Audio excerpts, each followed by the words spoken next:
ବ୍ରହ୍ମାଣ୍ଡ ଭୂଗୋଳ ସପ୍ତଦଶ ଅଧ୍ୟାୟ। ଅର୍ଜୁନ ଉବାଚ। ଅର୍ଜୁନ ବୋଲେ ଯୋଡ଼ି କର ଶୁଣ ହେ ବ୍ରହ୍ମାଣ୍ଡ ଠାକୁର। ଯେ ସନେ ବନେ ବାଂଶେ ବାଂଶେ ଅନଳ ଉପୁଜେ ଭରସେ। ବନରେ ବାଂଶ କେ ହୋଇଲା ଘସନ୍ତେ ଅଗ୍ନିଜାତ ହେଲା। ସେ ସବୁ ଅଗ୍ନିଜାତ ହୋଇ ପୁଣି ସେ ବନକୁ ଦହଇ। ସଂଶୟ ଫେଡ଼ି ମୋତେ କହ ଶୁଣି ମୋ ସ୍ଥିର ହେଉ ଦେହ। ଶ୍ରୀକୃଷ୍ଣ ଉବାଚ।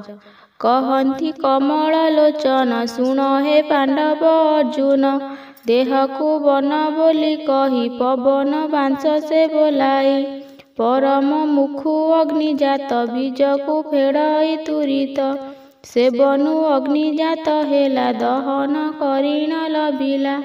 ଶୁଣି ଅର୍ଜୁନ ହେଲେ ତୋଷ ଭଣିଲେ ବଳରାମ ଦାସ। ଇତି ଶ୍ରୀ ବ୍ରହ୍ମାଣ୍ଡ ଭୂଗୋଳ ବର୍ଣ୍ଣନେ ହରି ଅର୍ଜୁନ ସମ୍ବାଦେ ସପ୍ତଦଶ ଅଧ୍ୟାୟ ସମାପ୍ତ।